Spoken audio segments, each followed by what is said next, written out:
You ask Tiger to solve. This deals with linear equations with one unknown. The final result is g equals 7.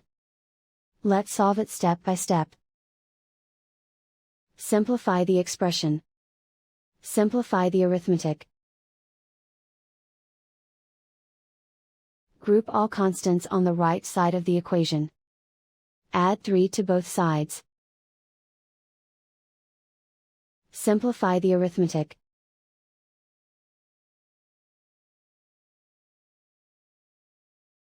Isolate the g. Divide both sides by 3.